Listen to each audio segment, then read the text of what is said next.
So, you want to know about Sforza? I will tell you about Francesco Sforza. Sforza was like me. We were condottieri, contractmen.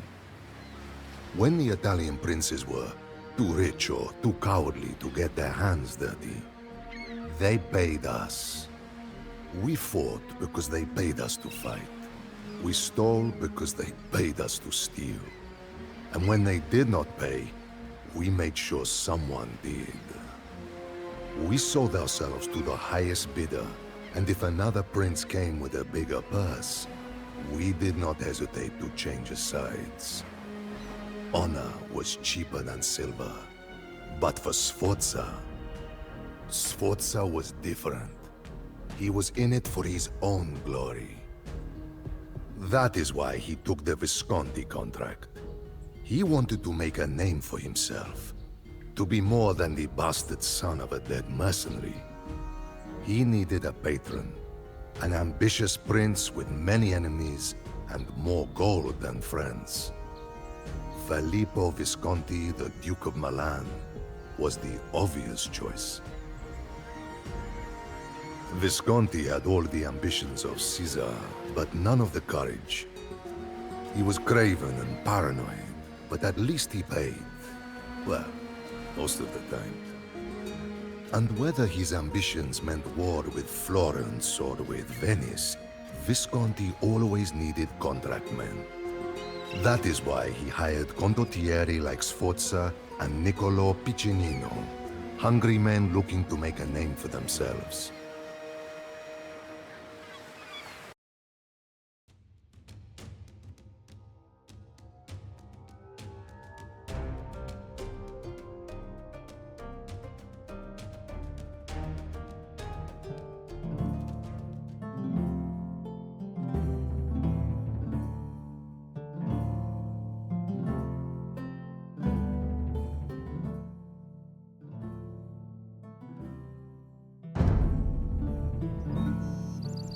Only a fool would die here for a few gods.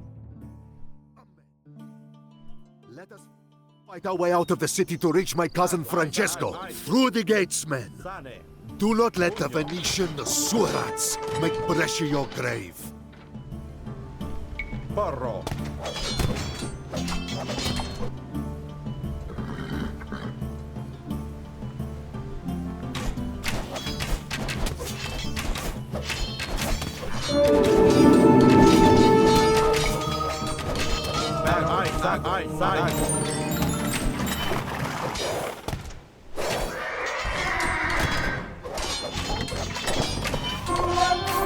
Cousin, the Venetians have taken Brescia. We will not get paid unless we retake the city. But beware of that bastardo, Capagnola. He will attack us.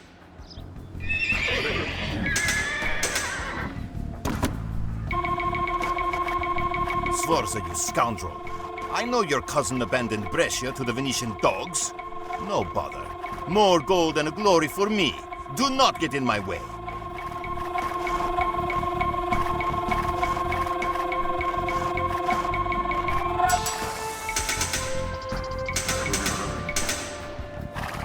You are failing, Sforza.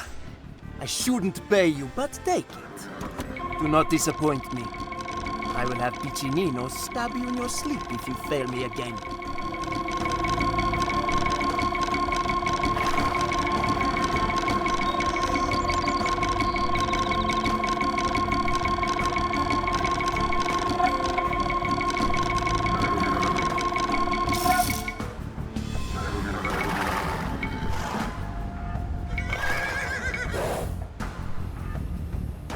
Commita, commita.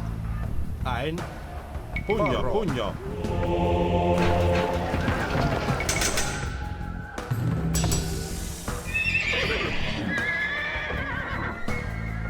Presto. Commita.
Take your payment. Now show that you deserve it.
Maria Virgine, we have done it, Francesco.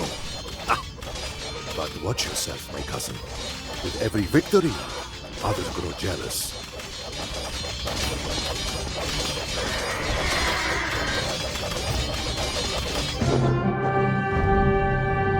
Visconti distrusted and hated us, but I do not blame him.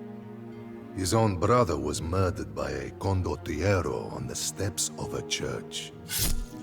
Visconti saw Sforza's successes as a threat and plotted to have him killed. But instead of running to safety, Sforza confronted the Duke directly. To our surprise, Visconti was so impressed by this boldness that he dismissed the charges against Sforza and betrothed the soldier to his daughter Bianca. This made Sforza the Duke's heir. I will say this about Sforza. He was a scoundrel, but he was no coward, and his courage was always repaid.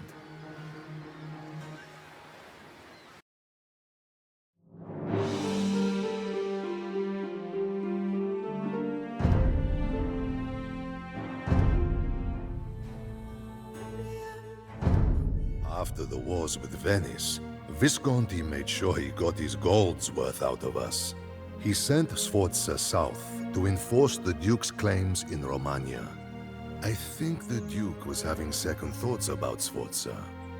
After we left, Piccinino and his men followed us. Sforza could see through the plot. Although he was betrothed to the Duke's daughter, he knew Visconti was fickle. He also knew that being a landless condottiero was a risky proposition. Sforza needed to be his own man and have his own land. A refuge if the machinations of his employers turned against him, or if they demanded justice for Sforza's own treachery. What better opportunity than to use Visconti's weapons and money to his own benefit by making himself the ruler of a city?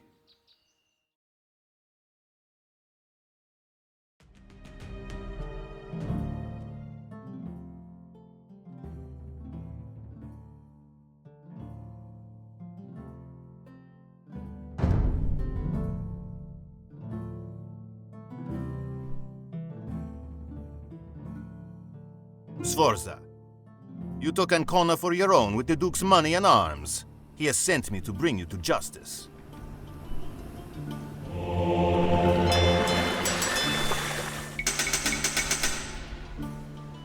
Press 1. Piccinino stalks us like a wolf. but the hungry dog fights harder. Bring the relic of San Ciriaco to the churches, and the cities will join us. In Boca al Lupo, cousin.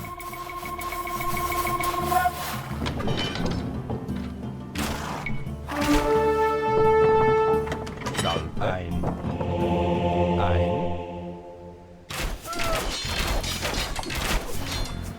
Sane.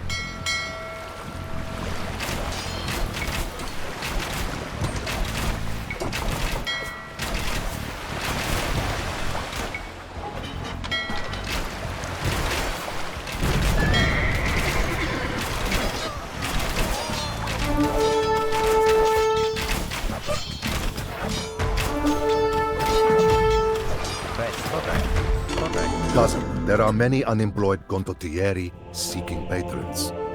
We should find and recruit them. I have heard Sigismondo Malatesta is among them.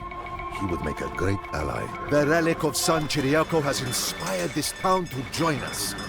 We will now begin receiving bread, lumber, and gold from the townsfolk. Do not act like a holy man canvassing around with a saint's relic. I know who you truly are, Sforza. Your army is worthy of a king, Francesco. Nothing will stand in the way of the Attendolo cousins. It is an honor to fight with you.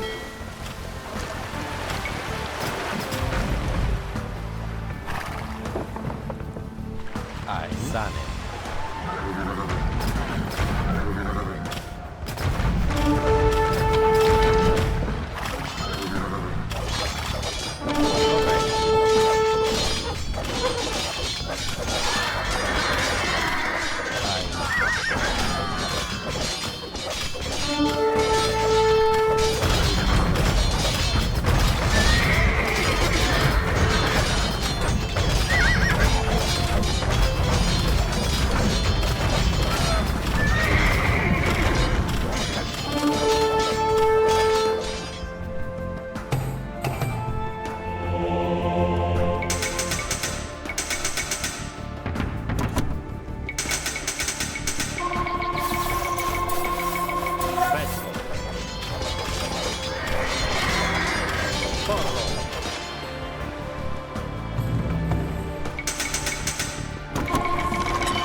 Comida.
Pugno, gomita, porro. Salve. Ein.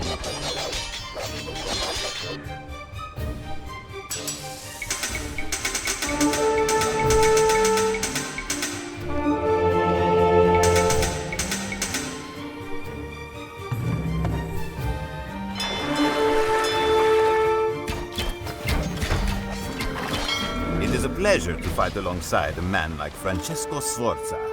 May this alliance between two men of honor be long-lived.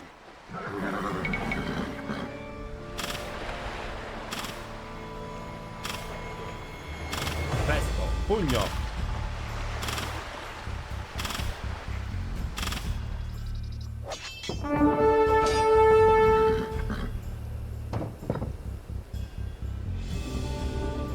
Presto, correctus.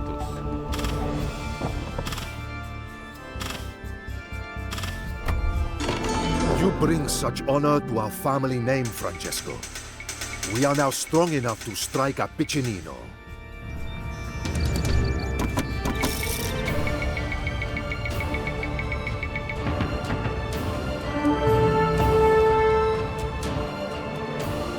Gomita, gomita.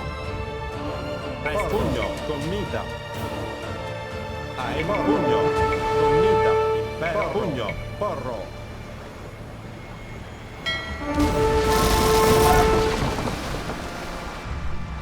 Presto, pugno, gomita, porro.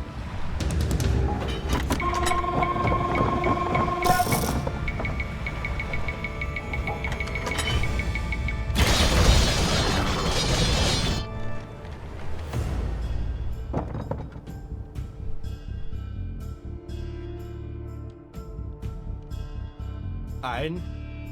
Pugno, pugno.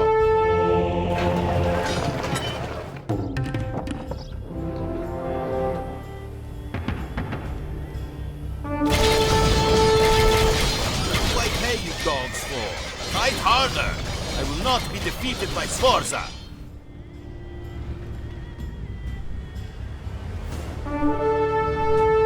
Impero, gomita, pugno.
Sforza! I swear that I will hunt you down to the farthest ends of Italy!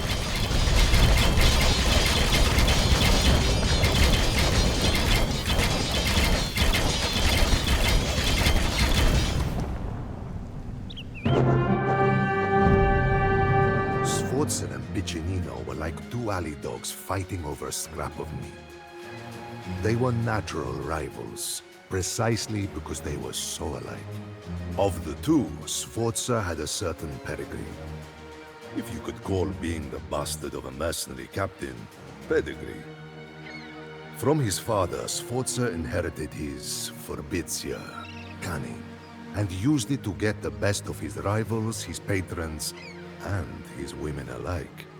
Piccinino, the son of a butcher, came into the profession as a soldier.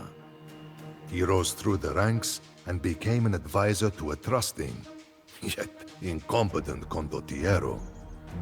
In this position, Piccinino lured his captain into an ambush and took command of the company. That Sforza and Piccinino would, years later, become blood enemies was as inevitable as two dogs fighting over a single piece of meat.